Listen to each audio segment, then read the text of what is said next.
안녕하세요, 홍쌤입니다. 주식보다 기업, 오늘의 강의 시작하도록 하겠습니다.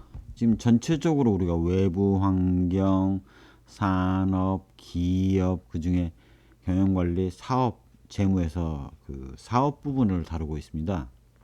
이전 시간에는 우리가 사업 규모를 제품의 종류에 따라서 그런 것들을 통해서 제품의 특성, 생산 라인의 특성, 주요 고객의 차이, 이런 부분들을 그 논리적으로 분석해 보았습니다.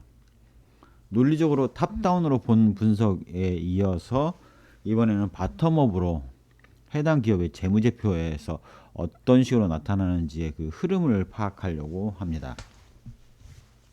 자, 이런 그 흐름을 파악하기 위해서는 부문별 매출액에서 해당 사업의 규모, 그다음에 해당 사업의 성장, 해당 사업의 사이클, 그다음에 기타 변동성, 이런 것들을 파악을 하게 되고, 이는 주로 부문별 매출액의 연도별 증감의 원인을 파악함으로써 파악이 가능하게 되죠. 특히 이제 이런 매출액의 증감이 항구적인 원인인지 아니면 일시적인 요인에 의한 것인지를 파악하는 것들이 대단히 중요하게 됩니다. 그래서 이제 매출액을 가지고 보는 방법은, 매출액이 올랐다라고 했을 때는 우리가 다양한 원인이 있을 텐데, 첫 번째는 이제 경기가 호황인 경우죠. 판매가 인상에 따른 호황, 내지는 판매가는 차이가 없는데 판매량이 증가해서 나타나는 호황으로 볼 수가 있죠. 되게 이제 이런 질문을 하실 거예요. 판매가 인상이 되는 경우가 있습니까? 대부분의 경우는 판매가 인하가 되던데 라고 보신다면 이렇게 보시면 될 것 같아요. 우리가 과거에는 단문형 냉장고를 기본 냉장고로 썼었지만 고급화를 하면서 가격이 많이 올랐죠. 오히려 옛날에 그 단문형 냉장고의 가격은 오히려 떨어졌다고 보실 수가 있습니다. 즉, 자본주의 사회에서는 기본적으로 판매가 인상이 단일 제품에 대해서 인상이 이루어지기보다는 기능의 고기능화, 디자인의 강화, 이런 것들을 통해서 신제품이 도출이 되면서 판매가가 인상되는 구조를 가지고 있다라고 이해하시면 판매가 인상에 따른 경기 호황을 생각해 보실 수가 있을 겁니다. 또한 매출액이 급증을 하거나 했을 때는 이런 기존 사업의 그 호황에 의한 것일 수도 있지만, 기존 사업이 전혀 미지에 응하였던 신시장을 개척하는 경우가 있죠. 예를 들어서 뭐 중남미 시장을 새로 개척을 했다든가, 이런 경우에는 매출액의 급증이 나타날 수가 있습니다. 다른 한편으로는 새로운 생산 라인을 투자를 성공을 했다, 내지는 신규 사업을 진출을 하는 경우도 신규 사업 투자 중에 하나의 패턴이라고 볼 수가 있고, 본인의 사업으로 이제 감당이 안 될 때는 이제 신규 사업을 통해서 신규 사업을 사서 매출액을 늘리는 경우가 있다라는 것들을 우리가 아실 수가 있습니다. 다른 한편으로는 계열사 간의 매출이 늘어나는 형태로, 계열사 간 매출을 늘리는 형태로 계열 지원을 받는 경우도 우리가 생각해 볼 수가 있겠고요. 그 외의 요인으로서는 이제 분식 같은 걸 통해서 매출을 강제로 장부상으로만 인식시키는 경우도 있을 수가 있습니다. 즉, 제가 말씀드리고 싶은 거는 매출액이 늘거나 또는 줄었을 때는 다양한 요인이 있을 텐데, 그 다양한 요인에 가능한 종류가 많기 때문에 그 중에 어디에 해당하는지를 질적으로 판단을 해봐야 되지, 단순히 숫자의 증감으로만 파악했을 때는 그 왜곡될 가능성이 존재를 한다. 특히 이런 부분들을 생각해 보시면 될 것 같아요. 영업이익이 플러스냐 마이너스냐, 영업이익이 늘었느냐 줄었느냐에 따라서 그런 내용들을 달리 판단하는 데 하나의 근거가 된다라는 것들을 말씀드릴 수가 있겠습니다. 경기 호황이 원인이라면 영업이익이 소폭 늘었을 것이고, 신시장 개척이나 신규 투자에 성공을 한 경우라면 매출액이 많이 늘었고, 영업이익의 경우는 신규 시장 개척이기 때문에 오히려 영업이익률 자체는 줄었을 수도 있죠. 신규 사업 M&A의 경우는 매출액이 늘었지만 영업이익은 오히려 줄어들었을 수도, 소폭이나마 줄어들었을 수가 있습니다. 그래서 다양한 요인을 같이 놓고 판단을 해야 된다라는 얘기를 말씀드리겠습니다. 매출액이 줄어든 경우에는 경기 불황이라든가, 이런 경기 불황은 이제 판매가 인하로 나타나는 경우가 많죠. 내지는 시장 기호 변화에 따라서 판매가 잘 안 되는 경우가 나타난다라고 보실 수가 있습니다. 시장 기호 변화에 따라서 판매량이 소폭 주는 경우라면 매출액의 감소와 함께 영업이익이 소폭 감소하는 정도에 이르지만, 판매가 인하가 이루어졌다 그러면 이거는 경쟁이 심화되면서 되어서 나타나는 현상일 확률이 높아서 판매가가 인하가 되면 영업이익이 급감하는 경우가 많이 나타납니다. 또한 마케팅에 실패를 하거나 제품 개발 실패를 하면 제품이 안 팔리겠죠. 그래서 그런 거에 따른 부분은 매출액의 급감과 함께 영업이익의 급감이 나타날 수가 있다. 내지는 구조조정을 위해서 한 사업부를 매각하는 경우는 매출액이 그 해당 사업부에서 발생하는 매출액이 없어지기 때문에 그 매출액이 감소하고 오히려 영업이익률은 개선되는 효과를 나타낼 수도 있습니다. 덤핑의 경우는 경쟁사 간 출혈이고 판매가 인하가 이루어지는 대신 판매량은 늘어서 매출액이 소폭 감소하거나 아니면 매출액이 소폭 증가할 수도 있습니다. 다만 덤핑을 해서 판매가 인하를 했기 때문에 영업이익은 급감하거나 영업 적자를 시현하는 경우도 있다.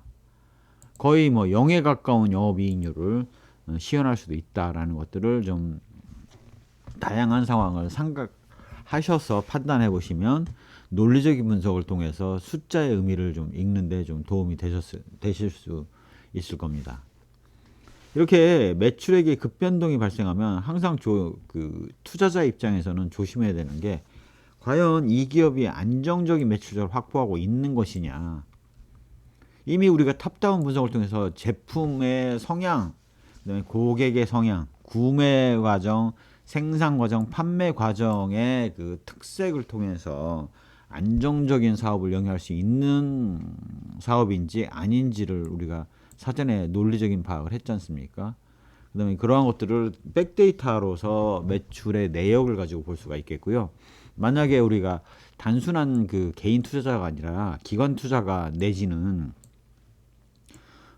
대규모 그 자금을 대여해 주는 상황이다. 그러면 주요 거래처의 매출 내역을, 연도별 매출액의 변화를 파악해 볼 수도 있습니다.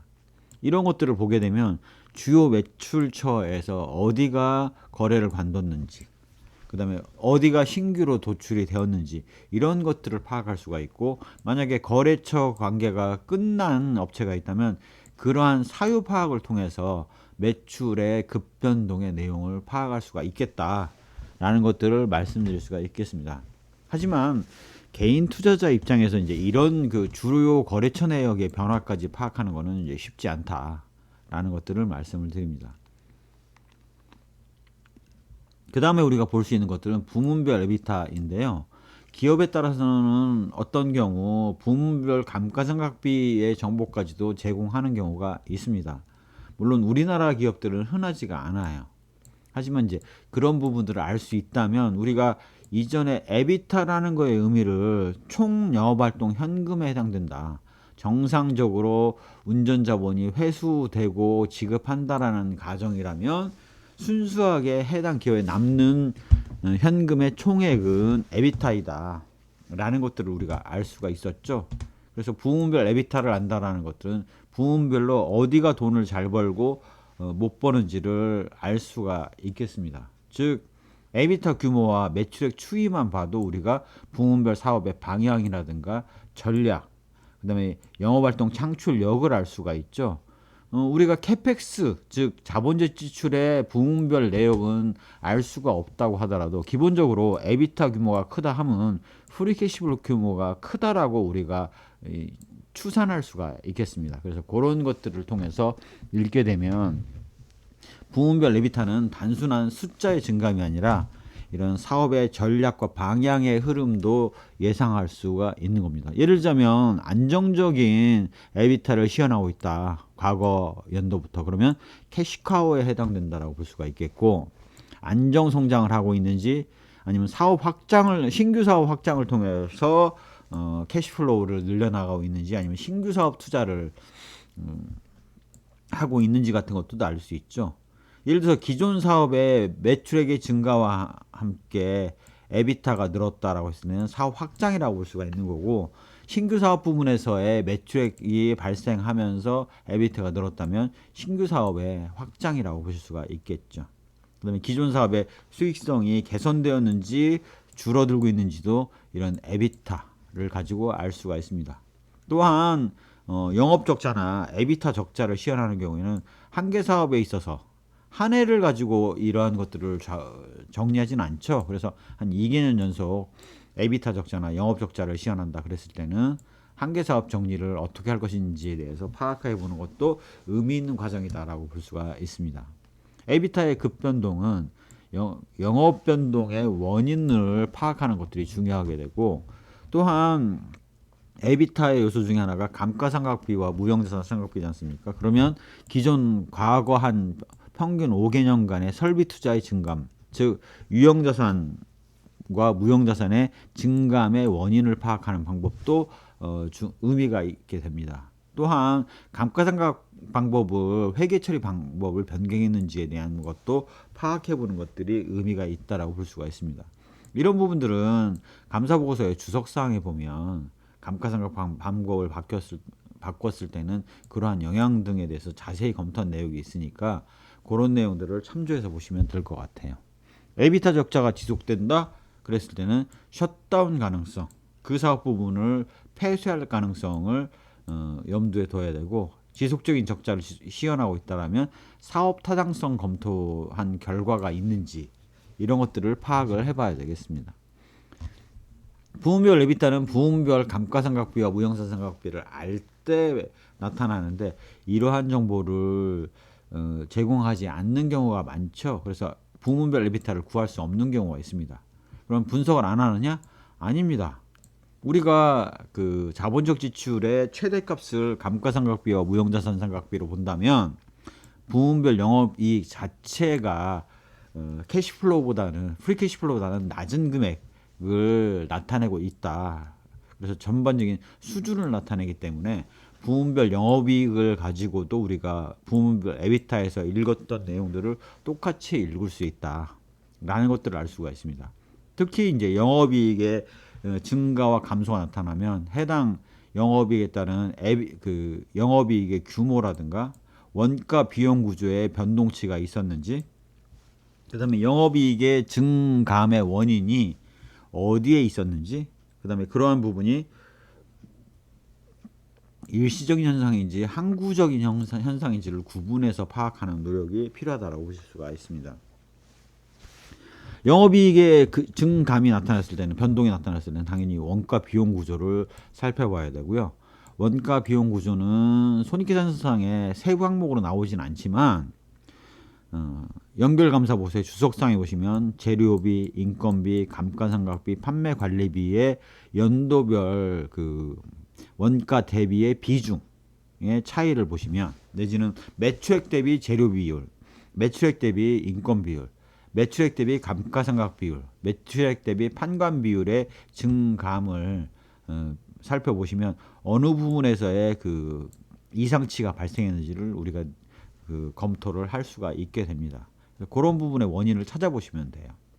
그다음에 내부 거래가 발생을 했는지, 내부 거래에 이상치가 없었는지 이런 것들을 파악해 보시면 되겠습니다. 영업이익이 급감을 했는데 매출액이 소폭 감소하거나 소폭 증가하는 경우라면 오히려 판매 가격 인하에 따른 덤핑 가능성이 있기 때문에 이런 부분들은 정말 조심해서 보셔야 됩니다. 이런 경우는 영업이익의 급감이 나타나거나 심지어는 영업 적자를 시현하기도 하거든요. 영업 적자 지속이 계속된다. 그 얘기는 현재 버는 돈의 의미가 낮다라고 볼 수가 있고, 이렇다면 한 개 사업의 구조조정 가능성이라든가 아니면 해당 기업에서 흑자 전환을 위해서 어떠한 노력을 하고 있는지를 우리가 물어보시면 되겠습니다. 자, 이렇게 읽는 방법을 설명을 드렸는데 이런 것만 가지고는 그런 가부다이겠죠. 실제 한번 그 숫자를 놓고 읽어보도록 하겠습니다. 요 부분은 그 과거 LG화학의 2014년까지의 그 영업 활동의 내역을 이미 우리가 살펴본 매출액, 영업이익, 에비타의 측면에서 살펴본 겁니다. 과거 자료인데 이 자료를 보여드린 이유는 이렇게 LG화학처럼 정보 공개를 잘하고 있는 회사마저도 과거에는 그 감가상각비를 부문별로 표기를 했었기 때문에 부문별 영업활동 현금의 내역들을 파악할 수 있었는데 2013년도부터는 그 오픈하고 있질 않아요. 그래서 그러면 분석을 안 느냐? 아닙니다. 에비타는 몰라도 과거 추이와 함께 우리가 영업이익의 추이를 보면 이 계략적인 그 금액을 우리가 추산해 볼 수가 있거든요. 그래서 그런 형태로 예측치로서 우리가 판단을 하게 된다라는 것들을 말씀드립니다. 자, 부문별 에비타 내지는 부문별 영업이익은 절대 규모가 중요합니다. 매출액 증가가 중요한 게 아니라 영업이익의 증감이 그 사업 방향과 전략을 결정한다라고 볼 수가 있습니다. 다만 영업이익의 증가 감소의 원인이 매출액의 증가의 감소의 원인인지 아니면 다른 요인인지를 파악해 보는 것들은 그 의미를 파악하는 데 있어서 중요하기 때문에 이렇게 보는 것이다 라고 보실 수가 있겠습니다. 부문별 에비타 내지는 부문별 영업이익이 성장을 하고 있다. 더군다나 그게 안정 성장을 하고 있는지, 그 다음에 사업 확장에 따라서 이게 계단식 그 증가를 한 건지, 아니면 신규 사업으로 인해서 오히려 영업 그 에비타 영업이익의 부문이 일부 줄어들었는지, 이런 것들을 우리가 파악해 볼 수가 있는데요.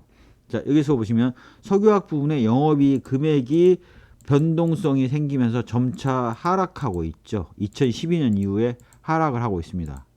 그 얘기는 이런 그 산업의 석유화학 사이클의 영향일 수도 있고, 아니면 이러한 부분에 매출의 성숙이 발생하면서 나타날 수가 있겠죠. 자, 이 매출액 추이를 보시면 석유화학의 이게 억원 단위죠. 그럼 14조 5,200, 14조, 17조, 17조 5천까지 늘었다가 점차 이 꺾이는 구조, 2014년부터 꺾이는 구조를 띠고 있죠. 그 얘기는 말하자면 시장의 성숙 가능성이 있다라는 사실들을 나타내 줍니다.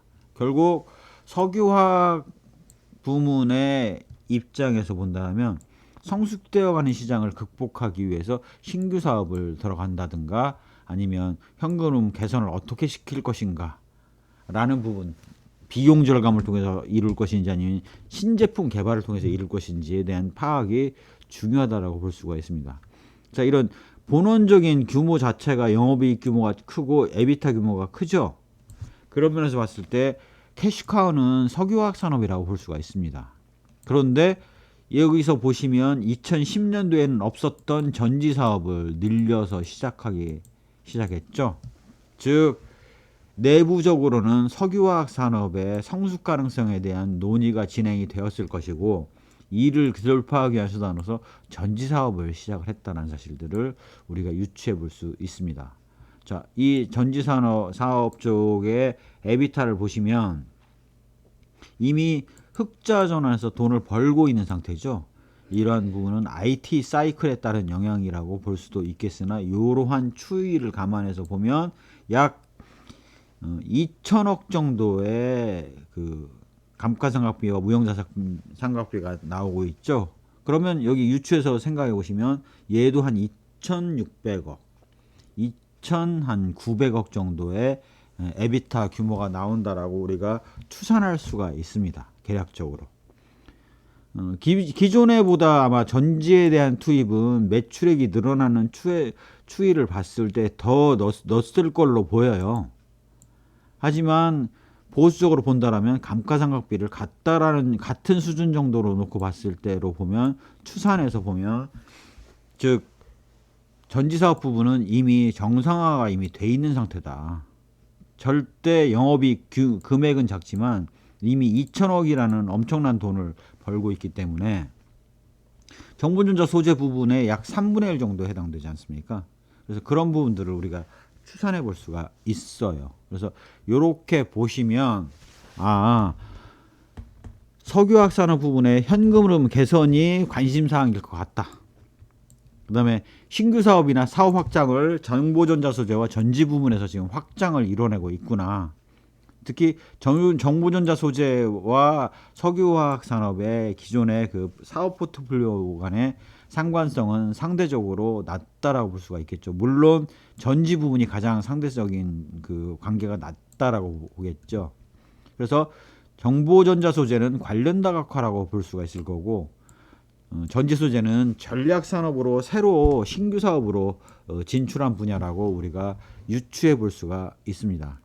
우리가 이미 제품의 생산 라인의 성향을 그 탑다운으로 봤지 않습니까? 그래서 전지 부분이 화학하고 전혀 관계가 없는 건 아니지만 기존의 그 기능 수지나 첨단 소재에 비해서 관련성이 떨어진다는 사실들은 우리가 아실 수가 있을 거예요. 그래서 그런 부분의 논리적인 분석을 통해서 이게 신사업에 진출한 건지 아니면 기존 사업을 관련 다각화를 한 건지와 같은 부분도 유추가 가능하다라는 사실들을 알 수가 있습니다.